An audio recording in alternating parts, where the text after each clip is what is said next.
Eu gostaria de agradecer a presença de todo mundo para esse dia importante, que é a inauguração da Unidade 1 da Assistência Social, Dr. Bezerra de Menezes. E para esse dia tão especial, a gente vai ter a palestra do Jorge Elahá, né? O tema da palestra de hoje é Desperte e Seja Feliz. A nossa palestra ela vai ter a duração de 1 hora e, ao final, a gente vai ter o sorteio de 2 livros do Jorge e a gente também vai ter uma pequena confraternização, tá? Vocês repararam que em todo o local a gente tem alguns cartazes com QR Code que vocês podem escanear e vocês vão fazer parte do grupo de WhatsApp do nosso Centro Espírita, né? O Centro Espírita Luz, Fé e Caridade. Lá vocês vão receber as novidades do centro, horário dos estudos, tá? E a gente tem também as nossas redes sociais da assistência e do centro. A gente tem o Facebook e o Instagram, e através das redes sociais vocês também conseguem se informar mais, tanto da assistência quanto do centro. Agora eu queria chamar para fazer uns agradecimentos o nosso presidente, que é o Carlos. Bom dia, pessoal. É com satisfação que a gente inaugura a nova sede da Assistência Social Dr. Bezerra de Menezes. E eu queria fazer apenas alguns agradecimentos. E depois eu passo para a Thaís, a Aline, a Andréia coordenar com a Lívia, tá bom? Pessoal, eu queria agradecer a Leide, a nossa engenheira responsável por esse prédio. E eu queria dar uma salva de palmas para ela.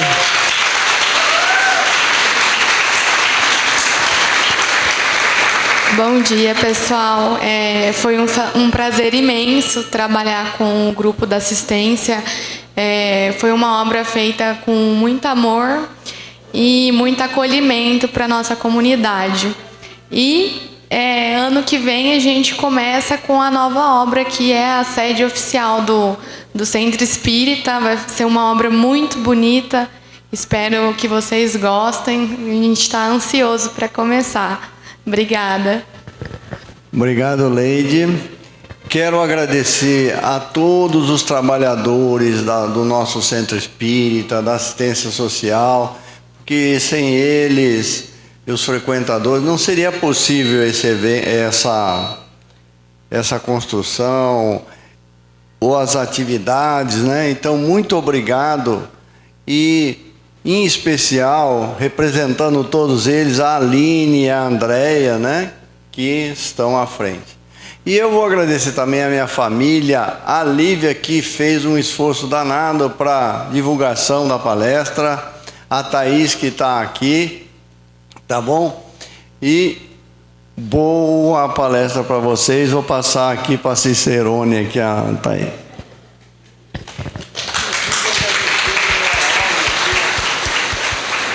Vamos agradecer também ao Amauri, que se dispôs a vir tocar uma música para a gente e criar esse clima tão gostoso. Eu gostaria de chamar agora a Aline para ela falar um pouquinho para a gente sobre a assistência.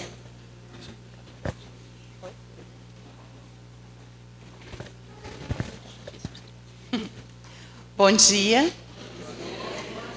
Nós estamos aqui todos com muita emoção. Por isso, eu vou ler um texto que foi escrito entre várias mãos, para não correr o risco de eu começar a chorar e não terminar de falar.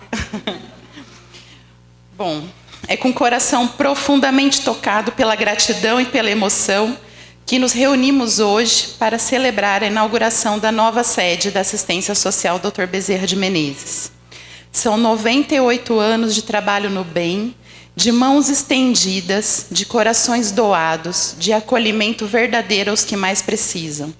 Esta casa nasceu da fé e do amor e cresceu sustentada pela caridade silenciosa e firme de muitos irmãos que compreenderam o valor da doação ao próximo como caminho de luz e redenção. Aqui já floresceram tantas ações do bem, enxoval para gestantes, atendimentos com dentista, distribuição de medicamentos e refeições. Refeições essas que no início era uma singela sopa, mas ao longo dos anos foi se transformando em almoços deliciosos e caprichados.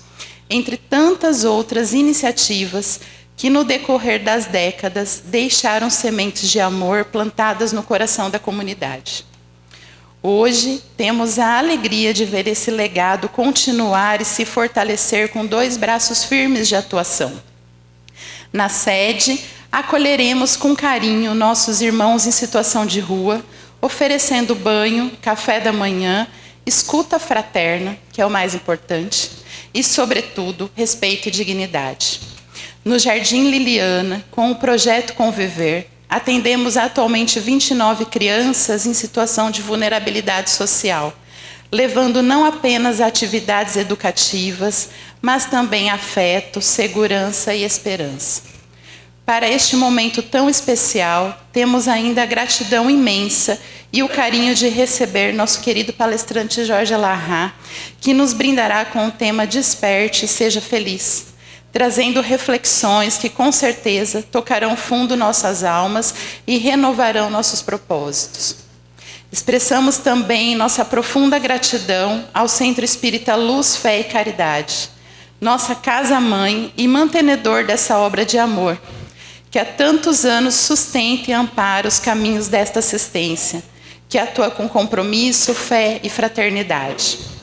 Nada disso seria possível sem o amparo da espiritualidade amiga, especialmente Dr. Bezerra de Menezes, espírito incansável no amparo aos sofredores, e sem a dedicação amorosa de tantos corações generosos que, ao longo de quase um século, construíram e sustentaram esta obra de amor. Nosso agradecimento sincero a todos que fizeram e fazem parte desta casa, e uma reverência amorosa àqueles que já se encontram no plano maior, mas que continuam, do alto, nos envolvendo com sua luz e dedicação invisível. Que esta nova sede seja mais do que paredes e portas abertas, que seja um verdadeiro lar de acolhimento, um templo de serviço e uma escola de amor, onde o Evangelho de Jesus continue sendo vivido na prática, dia após dia. Com gratidão e fé, seguimos unidos, certos de que o bem não tem fim e que o amor é a maior força de transformação que existe. Que Jesus nos abençoe e que possamos todos despertar e sermos verdadeiramente felizes. Um agradecimento especial ao Carlos, que foi guerreiro nessa obra, a Leide aqui, engenheira, e todos aqueles trabalhadores, né, que a gente não sabe quem são, né, os pedreiros, encanadores e todos que fizeram essas paredes serem erguidas. Eu queria um minutinho apenas para entregar, Jorge, por favor, um presente produzido pelas nossas crianças do projeto Conviver. Elas recebem aulas de cerâmica e aí aqui está uma lembrança para o senhor. Pode abrir depois.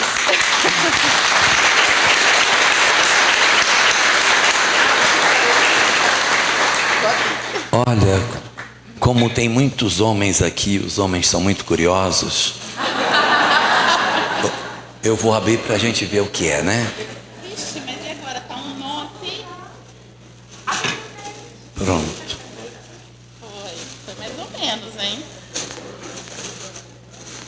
É o problema da curiosidade masculina, né? Só não. Olha, gente, que coisa linda. Gente, é mais bonito ainda do que eu imaginei. É, ó, projeto Conviver.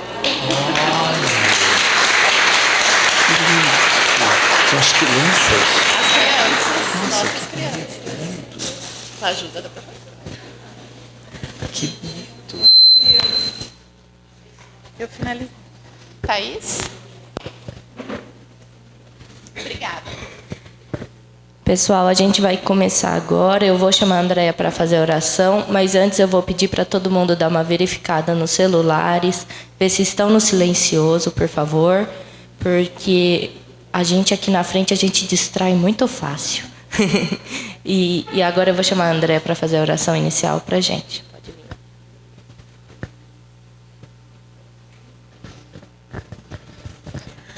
Bom dia.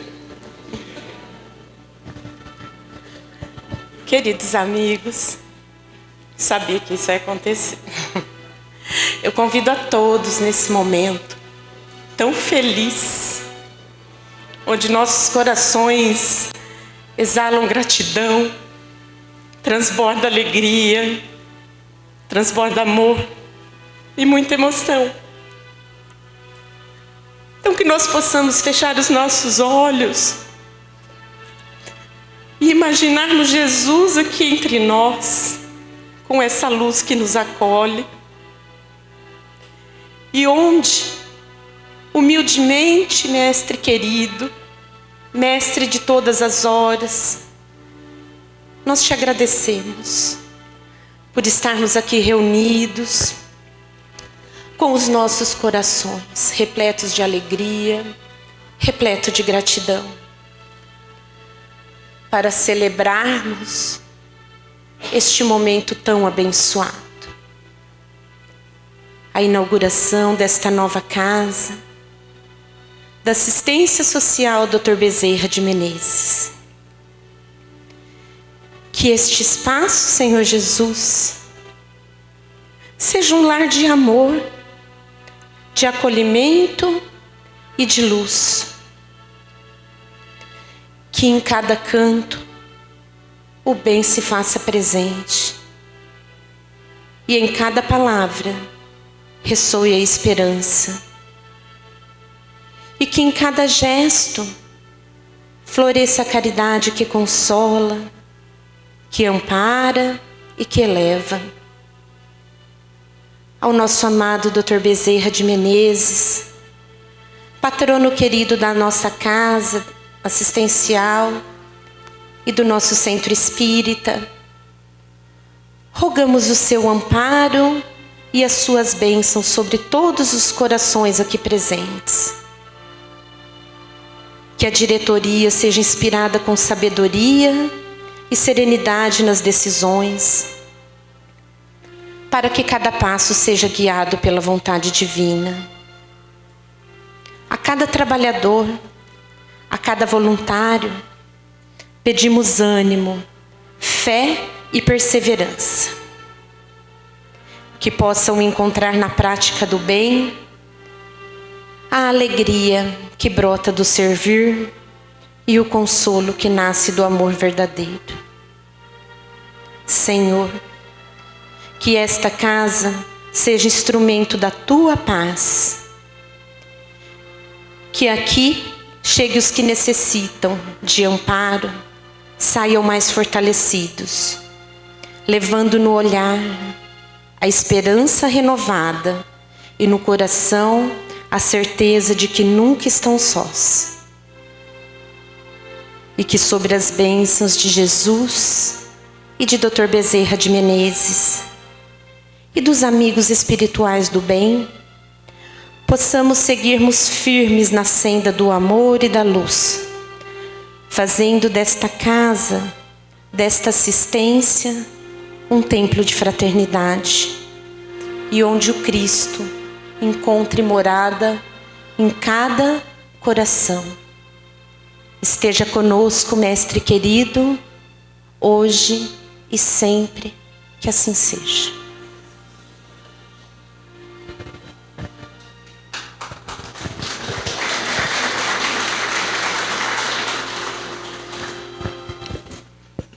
Agora eu vou chamar o Jorge, que ele é natural de Macapá, é formado em engenharia eletrônica e mestre em administração.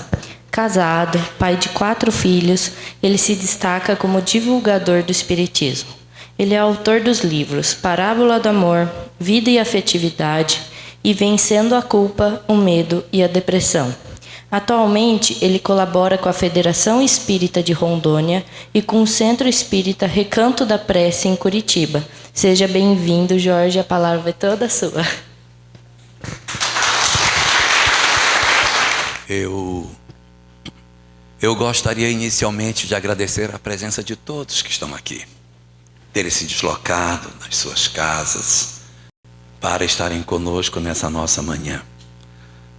Bom dia para você, Hélio Rubens.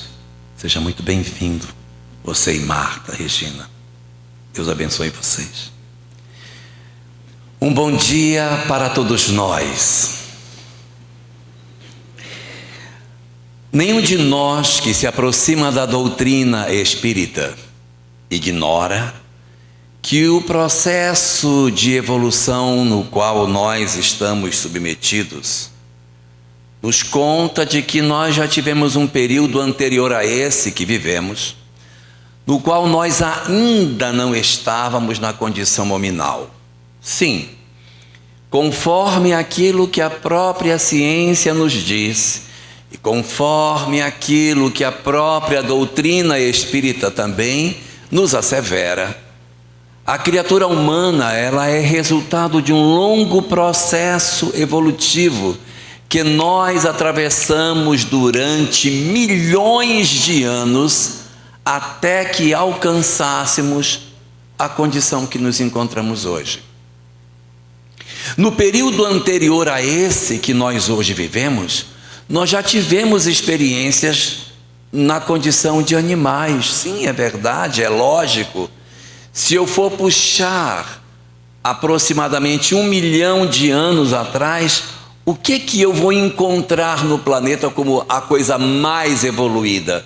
Os nossos ancestrais. Os nossos ancestrais. E quanto mais para trás eu vou puxando, maior é a nossa vinculação com as nossas características animais. E nós passamos um período muito, mas muito longo na condição de animais, desenvolvendo um recurso muito importante chamado instinto. Sim. Como é que os animais desenvolveram um instinto? Como é que o animal aprendeu a se livrar do seu predador? Como que a lebre aprendeu a fugir da caçada que o seu predador lhe fazia? Exercitando. Foram muitos os exercícios que os animais fizeram para que o instinto se desenvolvesse neles. Essa condição instintiva das criaturas, isso não foi um dom gratuito que Deus chegou e disse: eu vou te dotar com esse instinto aqui, toma para você.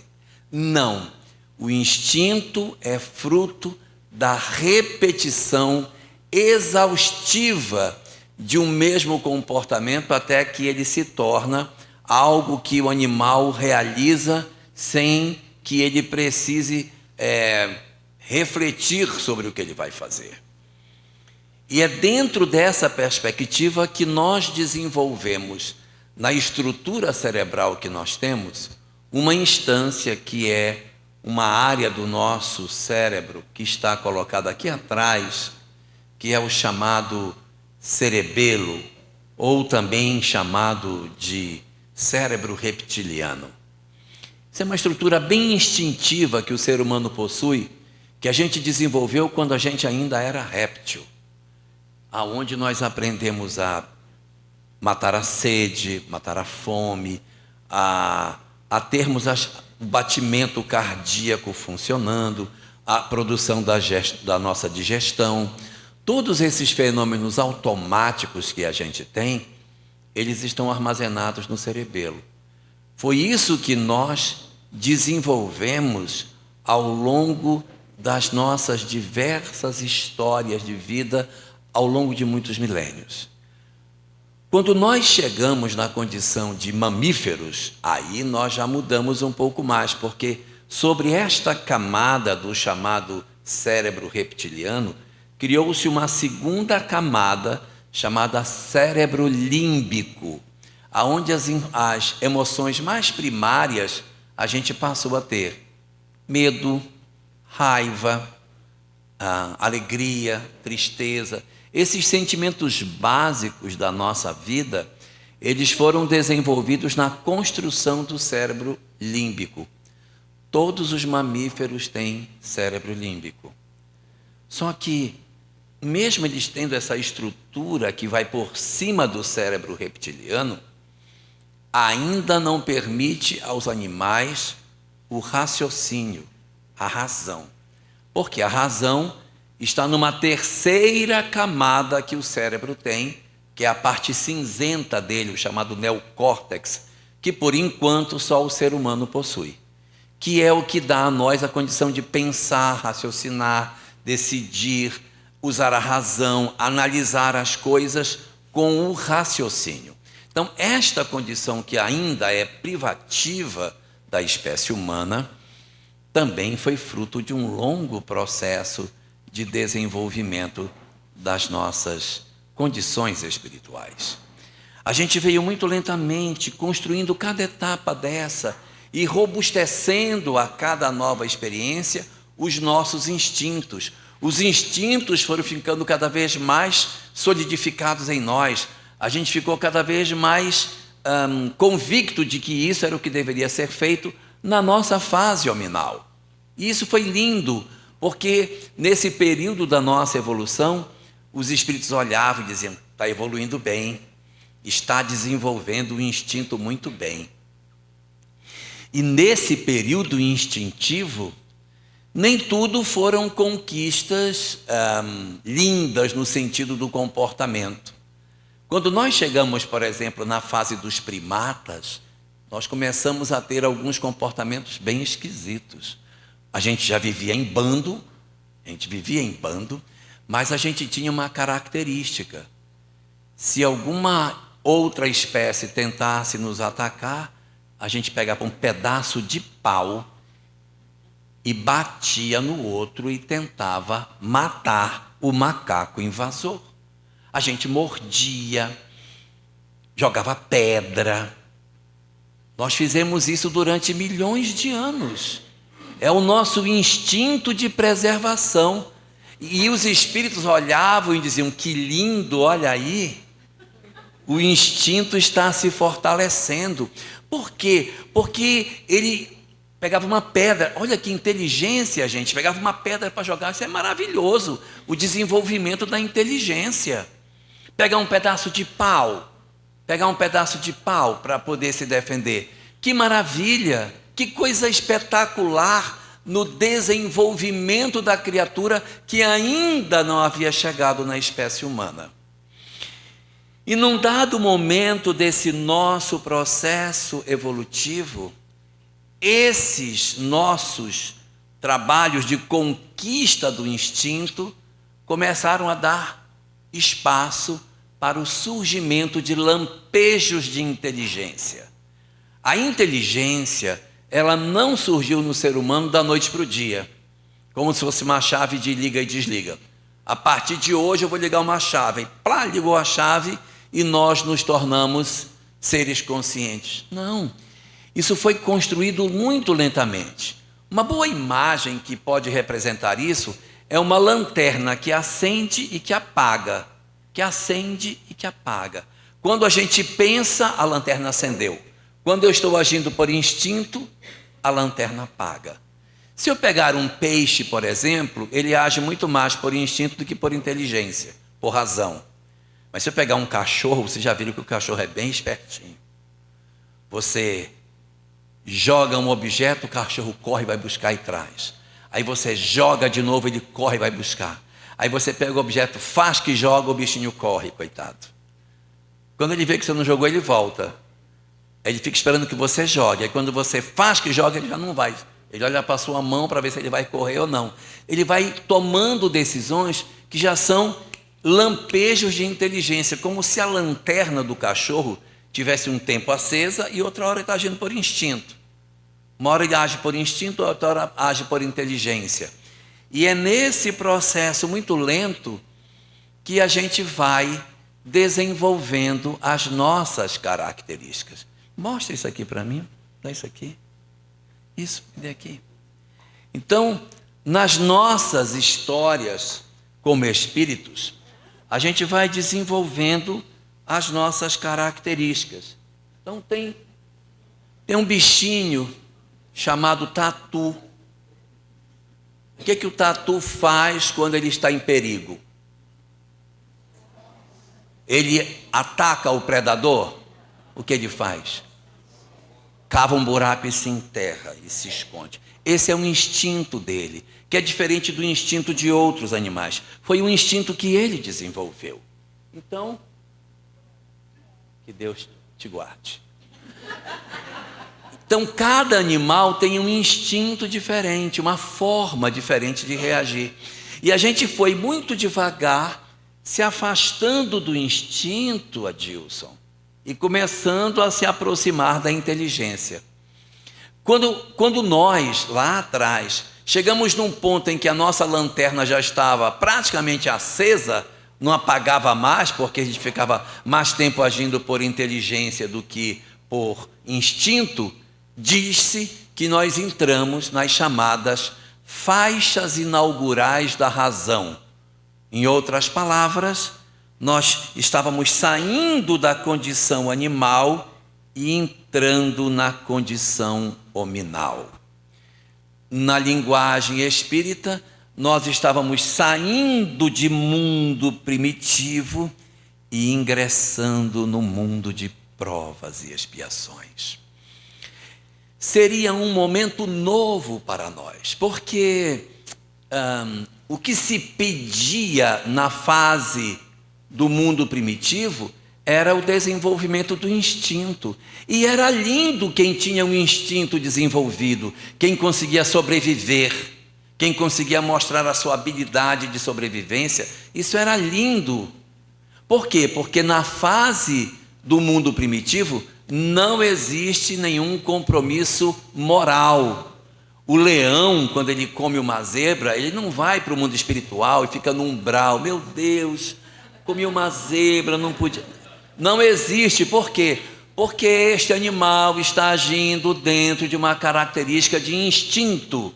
Então, para quem vive a fase animal, é um instinto que governa, Mas quando nós saímos dessa condição de instinto e decidimos fazer um processo de transformação em nós, e os espíritos viram que já havíamos desenvolvido a inteligência o suficiente, então eles disseram, bom, então está na hora agora de nós mudarmos o cenário. Porque na medida em que nós chegamos a uma condição, Sônia, em que os nossos corações descobrem que somos capazes de pensar sobre nós mesmos, nós já recebemos um novo título. Não somos mais chamados de princípio inteligente, passamos a ser chamados de espíritos. Não agimos mais somente por instinto, temos agora livre-arbítrio. A razão é que nos governa. Então a gente ganha razão, livre-arbítrio, passa a ser chamado de espírito e, consequentemente, começa a assumir responsabilidades morais por aquilo que fez. Ou seja, sair da condição de animais para ingressar na condição hominal traz para nós uma consequente responsabilidade. Quando ingressamos nessa nova etapa do processo evolutivo, a lei de Deus desabrocha dentro de nós e começa a dar os primeiros sinais de que as nossas responsabilidades morais agora serão pesadas diante do nosso processo de felicidade. Nós temos agora a começar a enxergar que existe a felicidade. Só que para alcançar esta felicidade, eu preciso de alguns atributos que eu ainda não tenho. Somente quando nós chegamos na fase hominal é que eu posso olhar para o futuro, enxergar o futuro e imaginar um futuro para mim. E o espírito, iniciando a sua evolução, ele desenha uma perspectiva de futuro, de felicidade para ele. Qual é o desenho de futuro e de felicidade que o espírito desenha para si quando ele chega nessa fase? Felicidade para mim é ter tudo que os outros têm, matar quem for preciso para ter o que eu preciso, ter um monte de gente para me servir e atender todos os meus caprichos, os outros que se danem. É por isso que no início da história da humanidade, Nós somos como que verdadeiros animais, porque a minha inteligência, Séries, ela está a serviço dos meus instintos. Quando eu estou, Hilda, no momento do desabrochar e do início do meu processo de transformação, eu acho que felicidade é atender aos meus instintos. Por isso que temos uma sexualidade tão perturbada, por isso que temos tanto egoísmo, por isso que temos tanta vontade de oprimir as pessoas para que nós tenhamos aquilo que os outros têm. Esse mecanismo interior de egoísmo e de orgulho, ele é, na verdade, algo que até pouco tempo era positivo, porque fazia parte do instinto de conservação. Aí era legal. Quando eu era animal, era bacana. Ah, é legal, hein? Bacana. Sabe se defender bem, está bem desenvolvido o instinto.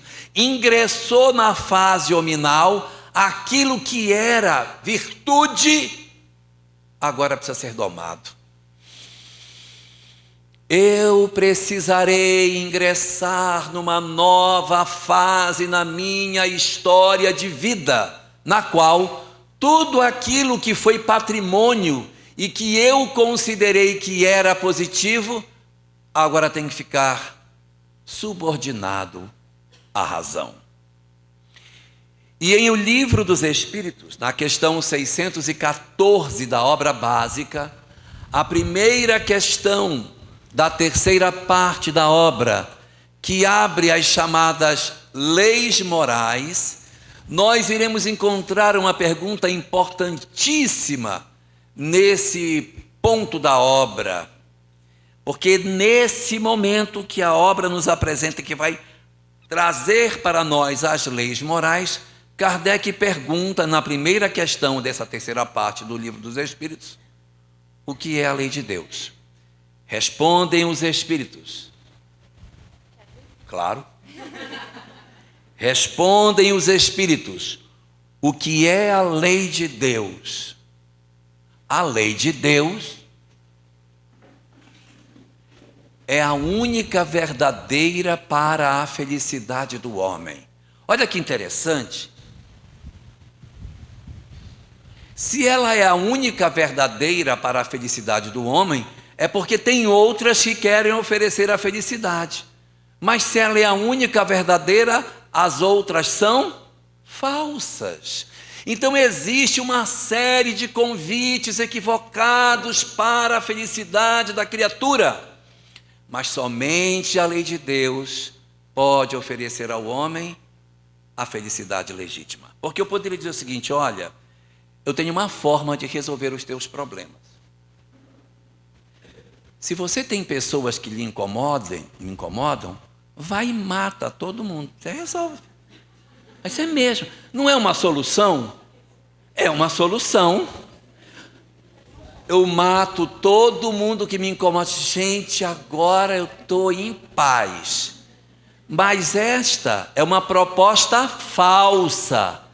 Então ela é a única verdadeira para a felicidade do homem, porque todas as outras demais propostas que a gente pode ter a chance de ouvir, não entregarão a nós a felicidade legítima. Vão entregar um negócio aí qualquer, vai nos entregar alegria, prazer, satisfação, mas felicidade não vai entregar não. A única verdadeira para a felicidade do homem é a lei de Deus. E diz mais, indica-lhe o que deve fazer ou deixar de fazer. E aí tem a frase que eu mais gosto. E ele só é infeliz quando dela se afasta. Então a criatura humana, ela só é infeliz quando ela se afasta da lei de Deus. O que nos significa dizer que a infelicidade não faz parte do plano divino. O que faz parte do plano divino é a felicidade. A infelicidade foi uma decisão que nós tomamos de descumprir a lei. Se eu não descumprisse a lei, eu automaticamente não enfrentaria a infelicidade. Porque o homem só é infeliz quando dela se afasta. Nós só iremos colher a infelicidade na medida em que nós nos afastamos da lei de Deus. Se eu não me afastar, eu não experimento a infelicidade. E há muitos companheiros que fazem o seguinte raciocínio. Olha só, Aline, faz até sentido um pouco o raciocínio. As pessoas dizem assim: ora, se Deus é justo e bom, Deus é bacana, legal com a gente, se nós já temos uma perspectiva de que nós vamos ser felizes, não é isso que fala a doutrina espírita? Que todos nós seremos felizes no final. Se é verdade que Deus é soberanamente justo e bom, e que nós iremos ser felizes amanhã, por que que Ele já não nos dá um vale dessa felicidade antes? Por que que Ele já não nos adianta uns 20% dessa felicidade logo agora, né?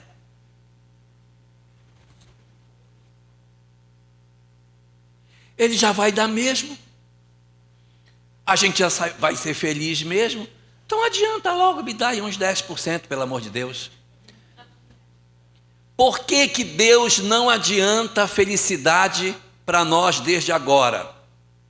Seria muito motivador a gente estar aqui e já sentir uns 10%, já aliviava um pouco a carga. Por que que Ele, sendo justo e bom, não nos entrega isso?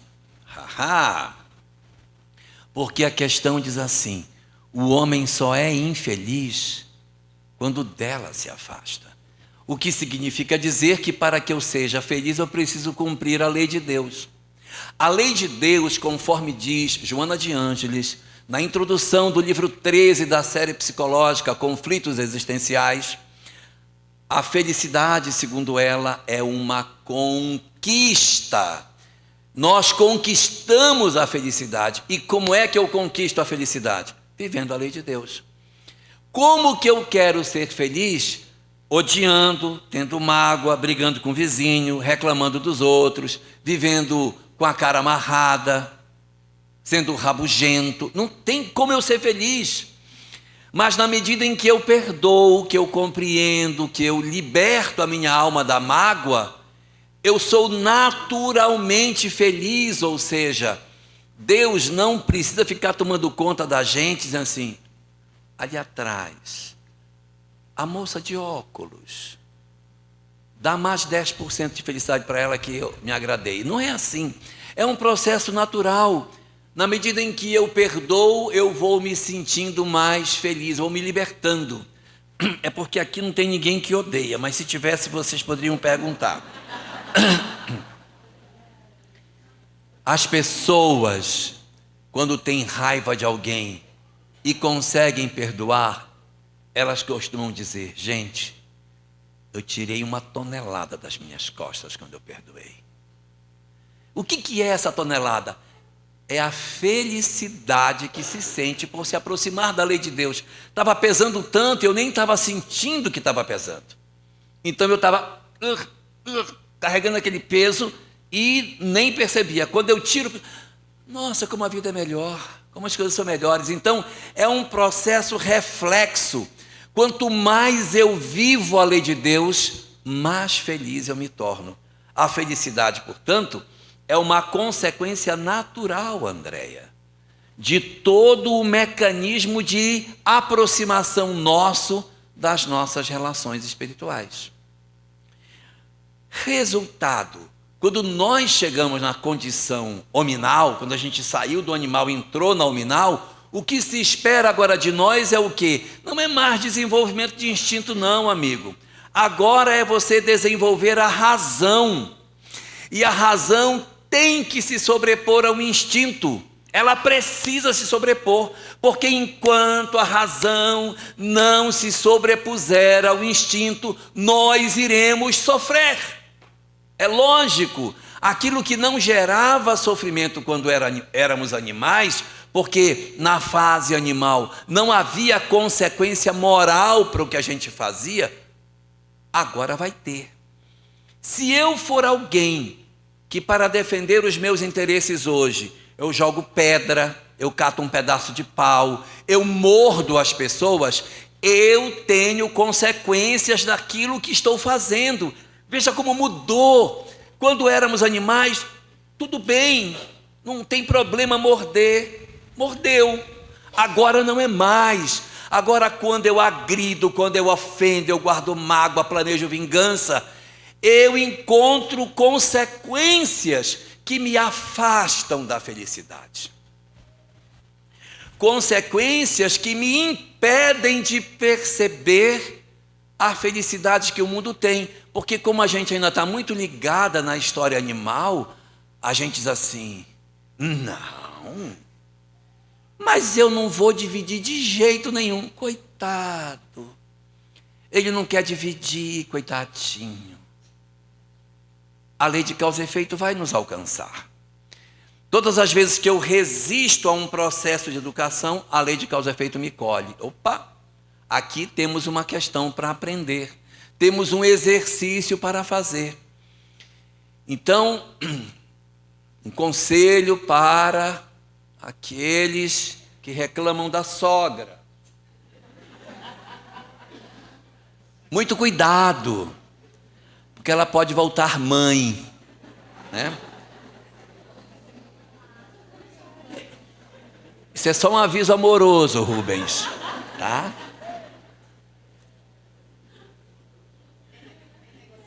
Esta é a grande estratégia da lei de Deus, de nos ensinar que a gente precisa se transformar. O ideal seria que, diante da perspectiva da vida, nós percebêssemos que isso não é bom e nós mudássemos. Como a gente não muda, a gente experimenta o sofrimento. O sofrimento, ou mais especificamente a infelicidade, é o resultado da nossa teimosia. E eu vejo alguns espíritas que dizem assim, não, eu sei que está errado, mas eu vou fazer. Aí vai sofrer, gente. Sabe e sofre. E eu acho mais bonito os outros espíritas que dizem assim, não, eu já bebia, não bebo mais, também fumava, não fumo mais, eu vou deixar o resto para a próxima. Cara, ele não sabe nem onde vai nascer, ele não sabe se vai ser muçulmano, ateu, protestante, mas ele já está fazendo um compromisso que ele vai mudar na próxima. Se com a doutrina espírita ele não está dando conta, que dirá se ele nascer ateu na próxima? Hein? Aí como é que ele vai fazer? Se com esse conhecimento todo já está difícil, que dirá sem? E nós não temos garantia nenhuma de que, pelo fato de sermos espíritas hoje, seremos espíritas amanhã. Não temos essa garantia. Então, o que a gente puder fazer hoje aqui é bom. Por quê? Porque este conhecimento espiritual traz umas motivações danadas para nós. Existem muitas pessoas que dizem assim, eu não vou perdoar. De jeito nenhum. Não tem nem sentido eu perdoar. Fulano fez um monte de coisa para mim, acabou comigo, destruiu minha vida, e eu ainda vou ser besta que vou e perdoo. Não tem sentido, não vou ser besta. Eu vou viver e vou ter ódio dele até o último dia da minha vida. Aí a doutrina espírita vem e nos ajuda contando que existem 6 consequências se a gente não perdoar. Primeiro, eu não vou nem perder tempo. A gente, quando não perdoa, adoece fisicamente. Todo mundo sabe, fica doente, tem palpitação, gastrite, hepatite não. Tem, diabetes, tem problema de gastrite, um monte de ite, ganha um tumor, aí o pâncreas fica todo complicado, a vida fica amarga, olha, fica muito péssimo, fica muito ruim. Então, Fisicamente já tem as consequências. Segunda consequência, Marta, anota. Segunda consequência, ficamos com consequências psicológicas. Porque a gente fica repetindo a mesma história há anos a fio. O ex-marido já casou de novo, já tem filhos e netos, mas na mesa do domingo ela continua dizendo, porque é teu pai, tu sabe que é teu pai, né? A pessoa fica amarga, repete história. Isso é péssimo, isso é péssimo. Você fica carregando a pessoa dentro de você. Terceira característica que a gente tem, nós também nos perdemos no tempo. O tempo para nós não passa da mesma forma. Porque aquele dia em que a pessoa saiu de casa, já tem mais de 10.000 horas esse dia. Porque a gente lembra dele todo dia. Aí ele falou para mim isso, aí eu falei para ele aquilo. Aí ele me disse assim, eu falei assim. Fica lembrando, está lavando louça, está lembrando. Está limpando a casa, está lembrando. Nós ficamos lembrando do passado no hoje de uma maneira muito insistente. Então o dia de hoje fica curto e o passado fica desse tamanho, porque a gente fica lembrando como se o dia que aconteceu a confusão nunca tivesse terminado. Isso é horrível, porque o hoje está acontecendo e eu não estou vendo. Os filhos estão crescendo, os netos estão crescendo, e a gente continua preso naquela mesma história de lá de trás, e o nosso tempo fica doente. Nós adoecemos temporalmente também. Até aqui, a autoajuda nos ajuda. Ela fala que a gente fica doente, que a gente fica psicologicamente abalado, que a gente não vive mais o presente, vive mais o passado. Mas a autoajuda só vai até aí, daí para frente ela não vai mais não. Aí é bom a doutrina espírita para nos ajudar, porque a quarta consequência são as companhias espirituais que a gente ganha. Eu fico com ódio, vem um monte de gente se grudar em mim. Um monte. Os inimigos dele, é isso mesmo, odeia ele mesmo, vai. Por quê? Porque querem que você faça mal ao outro. Os seus inimigos também vêm, é isso mesmo, te destrói, odeia mais, porque quer que a gente se destrua. Se soma a isso, os outros que odeiam porque odeiam, nem sabem quem sou eu, mas é isso mesmo. Eu também era assim, vá lá, pise na goela dele, vá para cima. E a nossa casa fica cheia de entidade perturbada, que eu já não sei mais se o ódio é meu, se o ódio é do outro. Eu não sei mais quem é que está odiando, e a gente fica potencializado no ódio por conta dessas questões. Aí tem a quinta.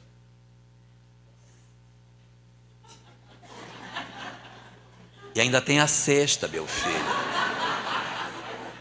Você está com medo da quinta porque você ainda não viu a sexta. A quinta das consequências é a seguinte: todos nós sabemos que existem vínculos entre os espíritos que não se gostam. Do mesmo jeito que o amor une as pessoas, o ódio também vincula, viu? O ódio também vincula. Quando a gente diz assim para uma pessoa, eu não suporto você, eu tenho ódio de você, eu odeio você com todas as forças da minha alma. Quando a gente está falando isso, a lei de causa e efeito está nos ouvindo. E a lei de causa e efeito, ela fala um outro idioma que não é o português. E a lei de causa e efeito nos ouve dizendo, preciso encontrar você na próxima encarnação. Eu quero você dentro da minha família. É isso que ele está dizendo. Então ela vai só anotando, esse aqui...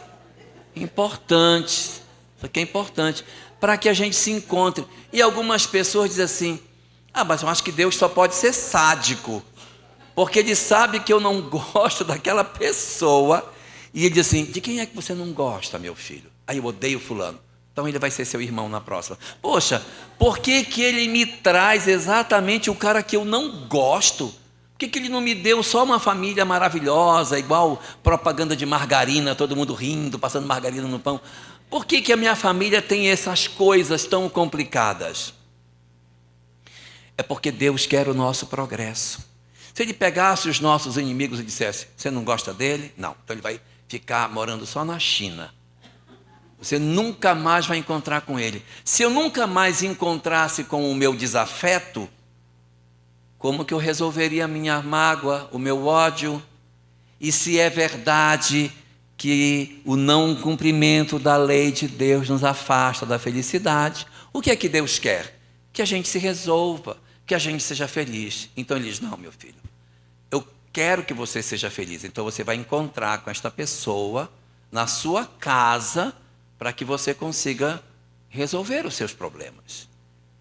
Aí você diz, mas Senhor, não podia ser assim, um vizinho distante que viesse só, tem que ser meu irmão, né? Por que, meu Deus, isso?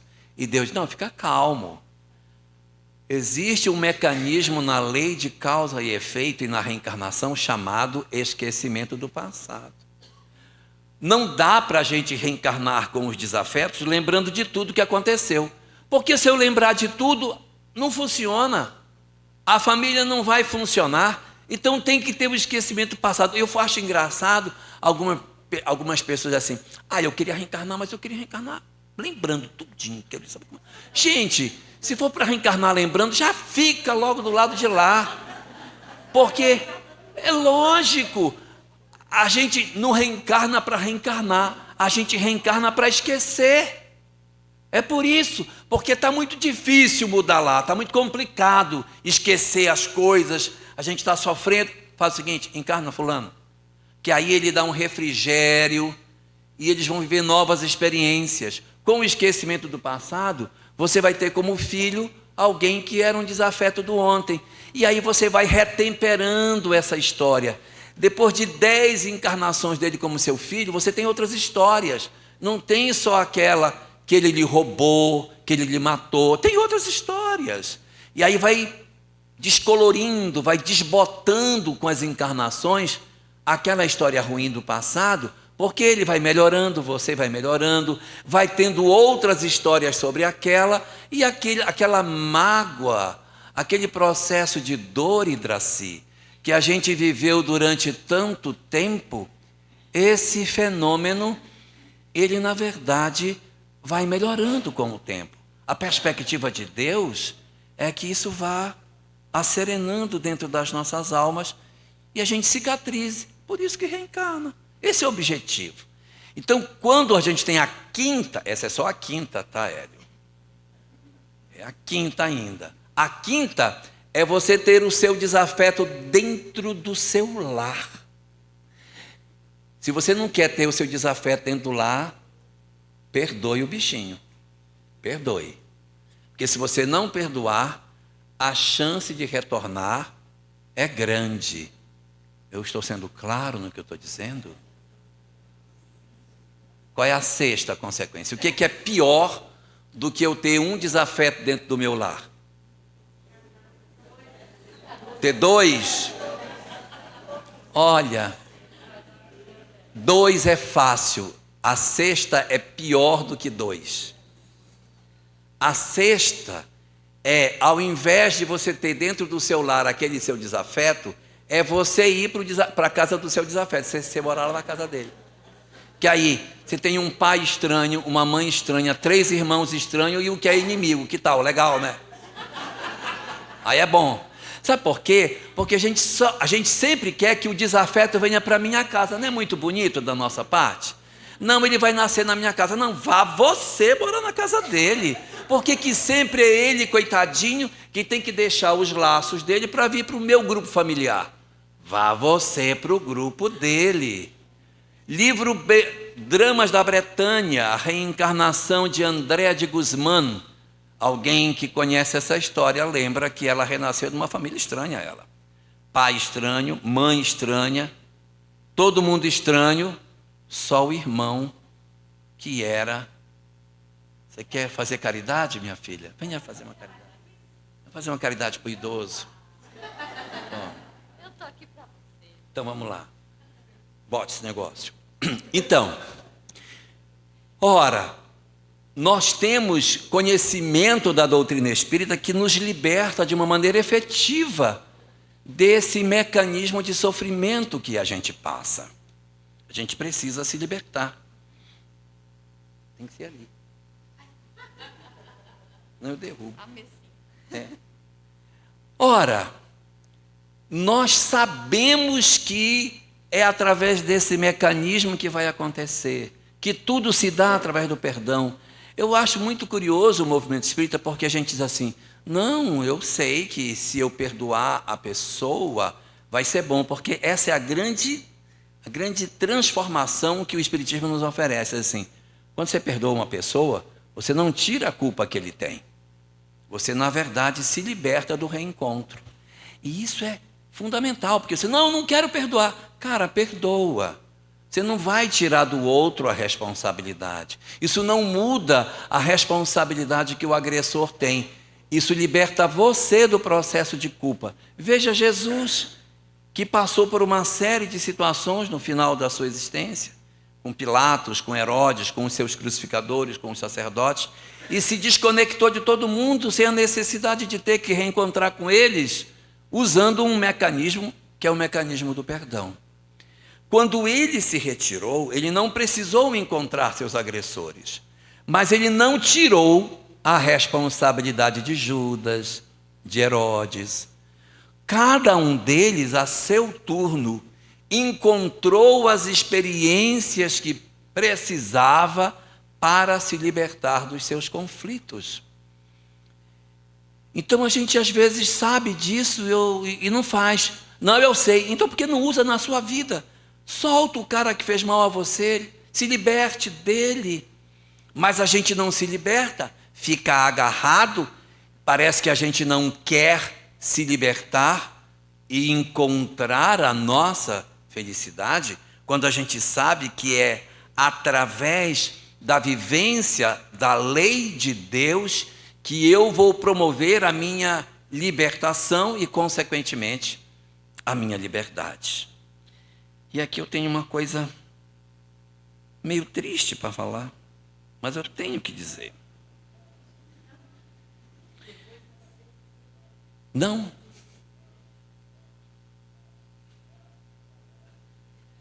Para que um animalzinho desenvolva um instinto, aprenda a se esconder num buraco para se salvar do predador, ele demorou milhões de anos para construir esse instinto.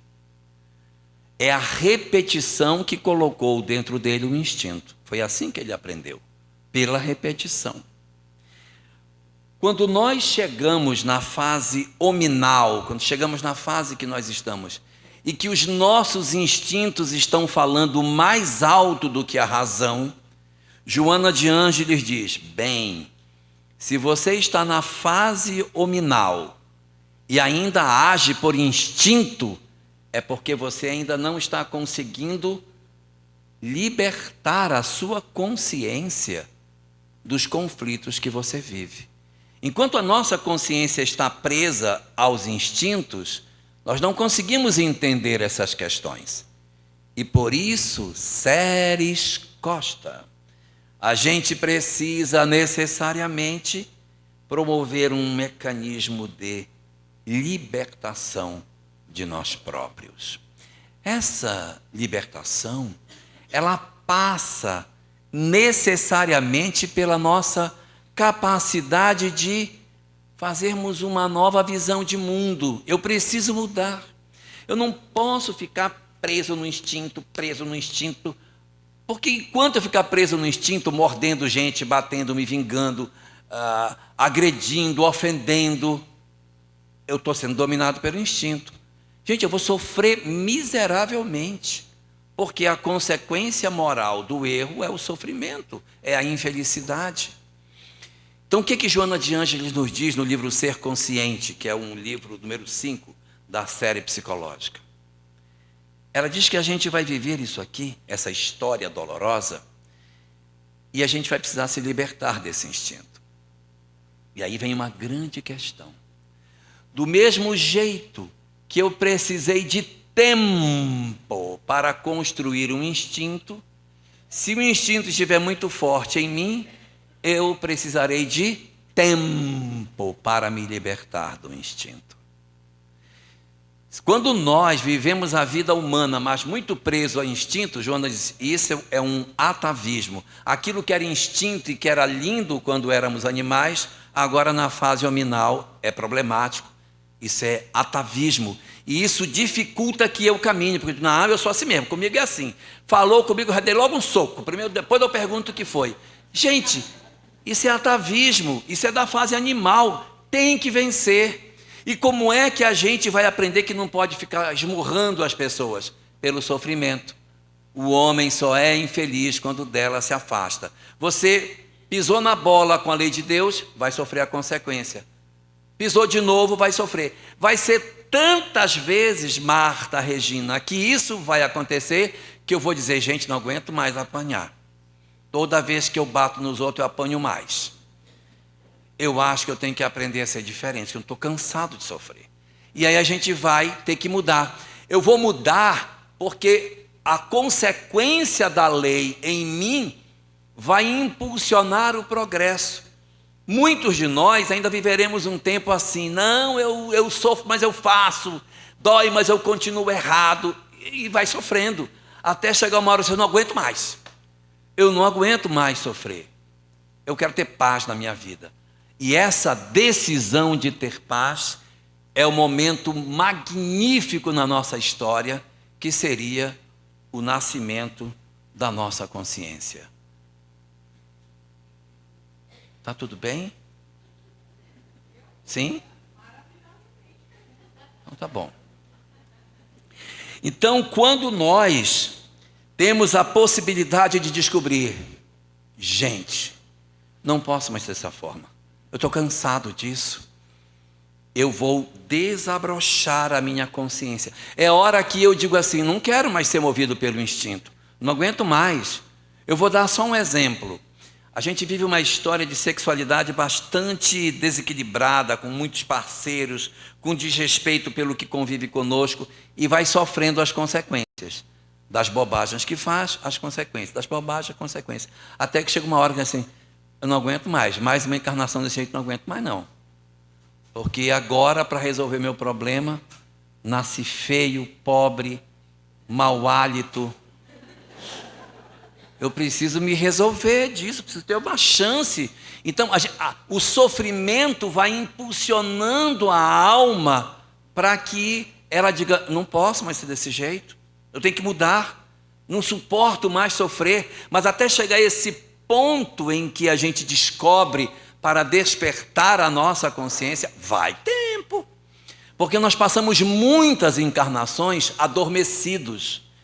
Mesmo na condição de homens, mesmo na condição humana. Olha a história da humanidade. Vê quantos absurdos a gente cometeu dizendo que estava usando a razão.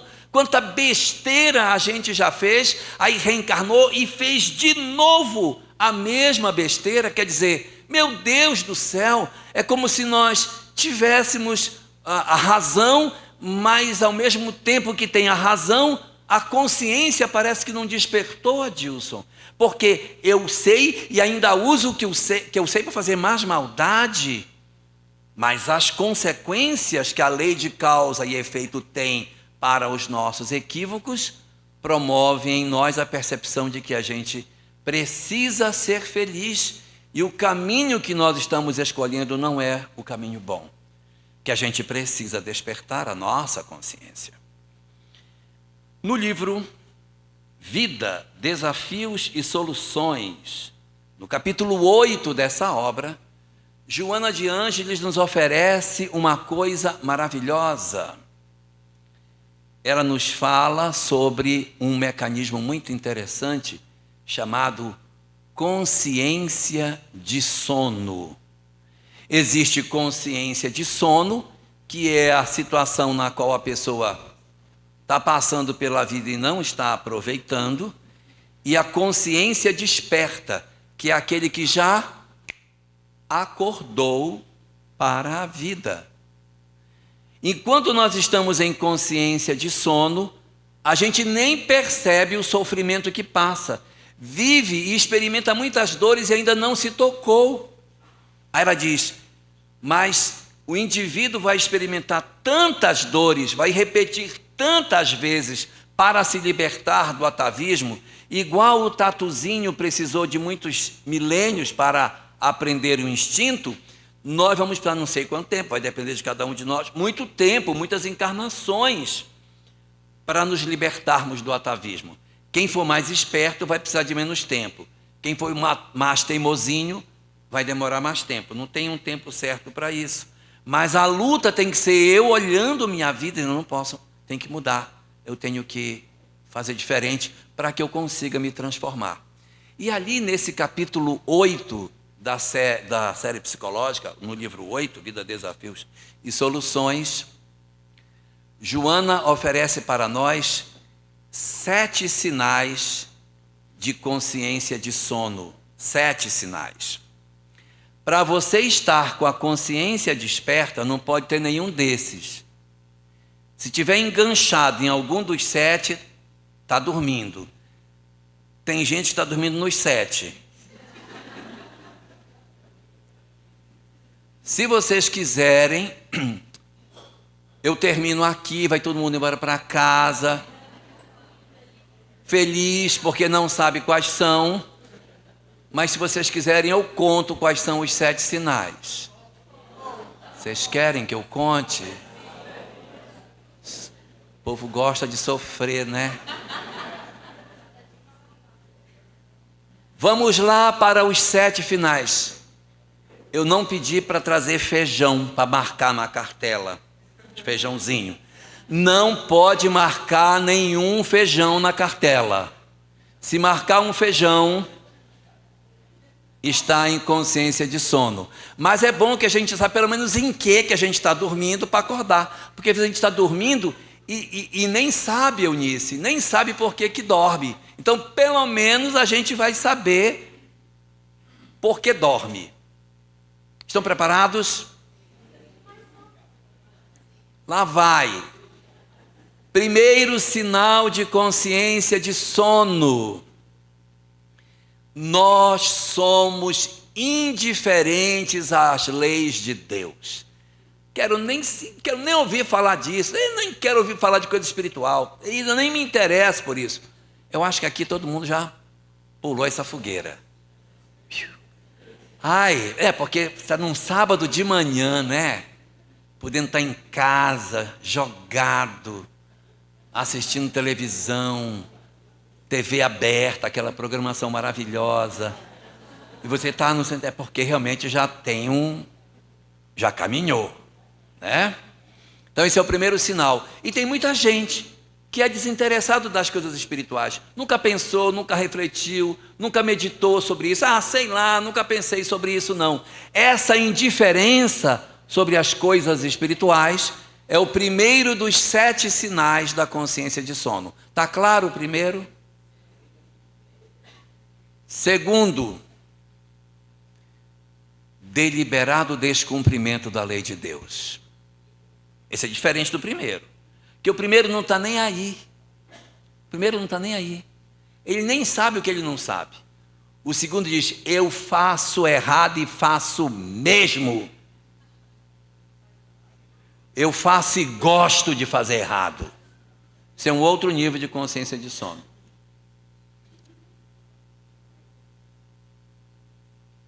Esse segundo nível estão, por exemplo, os crucificadores de Jesus, os sacerdotes que colocaram Jesus nesse processo de criminalização, figura de Herodes, Pilatos, os envolvidos, né? E no primeiro grupo não estão esses. No primeiro grupo estão aqueles que ficavam na janela e disseram, moço, lá vai esse homem de novo no sol quente. Meu Deus, só de olhar chega a me dar preguiça de ver. Lá vai ele, aquele monte de gente atrás dele. O que esse povo não quer, gente? Meu Deus. Deus me livre. É o primeiro nível. O segundo, eu faço mal, eu faço mesmo. E esse segundo nível tem mais chance de se transformar. Porque como ele já está lidando com o mal, ele está numa condição ainda que seja esquisita, mas está mais próximo da mudança do que o outro que sequer acordou ainda para o sentido da vida. Número 3, terceiro, os que já enxergaram o caminho, mas não têm coragem de seguir. A pessoa diz, não, eu sei que tem que fazer, mas não vou fazer não, sabe? Melhor deixar como está, né? Que tá. Não vai ter que mexer muita coisa na minha vida. Vamos ficar assim mesmo. Eu sei desse negócio todinho. Eu tenho um amigo, professor ele, que quando ele era criança, o pai dele tinha em casa uma estante assim, cheia de livros espíritas. E o pai dele, isso é lá em Rondônia, né? É outro esquema. Aí o pai dele abria a estante, aí tirava os livros da estante, deitava na rede e ficava lendo os livros. E ele, adolescente, ficava vendo o pai ler aquilo, aí o pai terminava de ler, colocava na estante e trancava. Aí um dia, esse meu amigo disse para o pai, pai, eu queria ler esses livros que o senhor lê ali. Qual? Acho que o senhor tranca dentro desse armário aí. Você quer ler esses livros? Sim, o que tem nesses livros? Esse livro aí fala de espiritismo. Então, pai, eu vejo que o senhor passa horas lendo. Eu queria ler esses livros. Pode deixar para eu ler um pouquinho de um livro desse? Aí o pai dele disse, de jeito nenhum. Não deixa para você ler isso não. Por quê, pai? Você vai poder ler esse livro só quando você estiver lá pelos 40 anos, eu vou deixar você ler. Agora não. Aí, por que eu não posso ler agora? Olha a resposta do pai. Isso é verdade, hein? Isso é verdade. O pai disse para o filho, porque se você ler isso agora muito novo, você vai ficar fraco para fazer negócio. É mole. Ele preferia que o filho não soubesse, enganasse, trapaceasse, roubasse, comprometesse, fizesse um monte de besteira quando tivesse com 40 anos, já com as costas cheias de culpas, de erros. Pronto, meu filho, agora pegue. Vá ver as besteiras que você fez. Não era muito melhor o menino evitar, mas ele achando que as coisas materiais tinham mais valor. Então, o primeiro grupo é o que é alheio. O segundo é o que age no mal. O terceiro tem medo de seguir o bem. Ele até vê, mas ele é indeciso com relação a essas questões. Número 4. Número 4. São aqueles que servem, são aqueles que fazem o bem, que se comprometem no bem, mas segundo Joana, reclamam de tudo. Faz a sopa, domingo, cortando aqui, vira para a coleguinha e diz, a antipática não veio hoje, graças a Deus.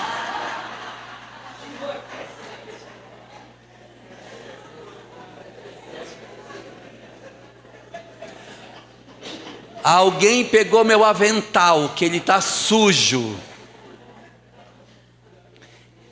E a gente faz questão de besteira, gente. Faz questão de besteira. São as exigências mais descabidas para servir. Eu só quero servir se me derem todas as condições. Meu Deus do céu! Isso é consciência de sono, estabelecendo condições para poder servir. O Filho do Homem não tem sequer uma pedra onde reclinar a cabeça. O Filho do Homem veio para servir e não ser servido. Então quem somos nós que fazemos exigências, que reclamamos das coisas, que fazemos, mas é sempre reclamando de fulano, porque fulano deixou aberto, porque fulano não cuidou, porque deveria ter chegado mais cedo, chegou tarde, é um absurdo. Gente, pelo amor de Deus, nós não estamos aqui para reclamar um do outro. Nós estamos para nos melhorarmos. Que me importa se o outro não faz? Vai e faz, cara. Porque, na verdade, quem vai se desenvolver somos nós. É só o que faltava, eu tenho que fazer o trabalho dos outros. Então, você vai ficar pelo meio do caminho. Vai ficar pelo meio do caminho. É consciência de sono, sim. Nós ficarmos querendo condições excepcionais para que eu possa fazer o bem. Está passando da hora da gente baixar essas coisas e dizer qual é o objetivo que a gente tem. Existe uma frase no Evangelho segundo o Espiritismo que diz assim: irmãos, unamos os nossos esforços para que o Senhor, quando chegue, encontre acabada a obra. Não tem uma frase assim no Evangelho segundo o Espiritismo? Tem. Mas tem gente que lê diferente, não sei de onde foi que eles tiraram essa interpretação. Eles leem assim: irmãos, unamos os nossos esforços para que o Senhor, quando chegue, encontre acabada a obra. Querem acabar com ela, quer destruir com a obra. E não é para deixar a obra concluída, não é acabada de destruída. Então, o que a gente tem que fazer, está passando já do tempo de parar com as reclamações, as exigências, as implicâncias, o eu não gosto de fulano. Eu acho engraçado no centro espírita que o pessoal diz assim, a irmã fulana não veio, né? Graças a Deus. Eu não suporto a irmã fulana. Se você não suporta, não chama de irmão. Não gosta. Tem antipatia. Eu odeio ter uma antipatia pelo irmão fulano de tal. Cara, ele é seu irmão ou não é? Se ele for, não fale. Ou então não chama de irmão. Dá outro nome para ele. Poxa, isso é hipocrisia a gente ter esse tipo de comportamento. Como ninguém marcou nenhum ponto na cartela, eu vou para o quinto.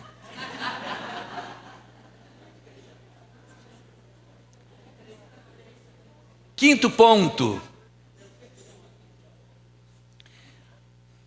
As discussões inúteis. Pelo amor de Deus. E se perde um tempo nas discussões. Não, mas eu acho que essa mesa devia ficar bem aqui. Não, mas eu acho que ela poderia ficar aqui. Ah, não, acho que aqui é melhor. Não, ela quer mandar em mim. Porque eu quero aqui. Mas ela quer fazer ali, mas eu vou botar aqui. Aí uma arrasta para cá, a mesa, outra arrasta para lá e uma arrasta para cá. E é uma discussão que não vai chegar a lugar nenhum, pelo amor de Deus. Ou então vai para o grupo de estudo na casa espírita. E aí o grupo se reúne para discutir as coisas e começam as discussões sobre Paulo de Tarso. E o grupo perde uma reunião de 1h30 para saber se Paulo de Tarso caiu de um camelo ou se ele caiu de um cavalo. Ah, pelo amor de Deus. Pelo amor de Deus, gente. A gente tem coisa mais útil para discutir. O que é que eu vou fazer com isso na minha vida? Aí eu venho depois de uma discussão exaustiva. Eu chego na minha casa, 10 horas da noite, depois do estudo, aí a minha mulher diz: encontrei droga na gaveta do nosso filho. Ele balança a cabeça. Você não vai dizer nada? Eu falo para você e você não fala nada? Fala alguma coisa. Aí o marido diz: ele caiu de um camelo. De que me adianta isso para os problemas reais que a gente tem? Pelo amor de Deus, de que adianta isso?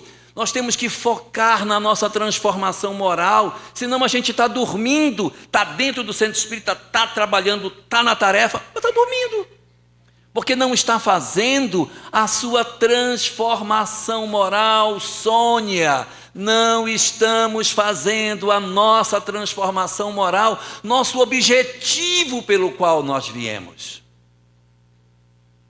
Número 6. Só vai piorando? Não, eu não vi ninguém marcar nenhum ponto ainda.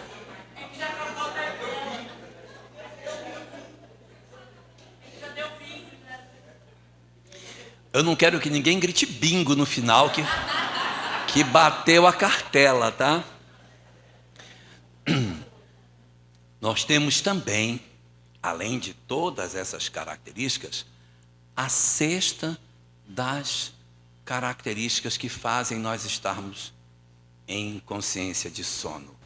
Joana chama de as buscas infrutíferas.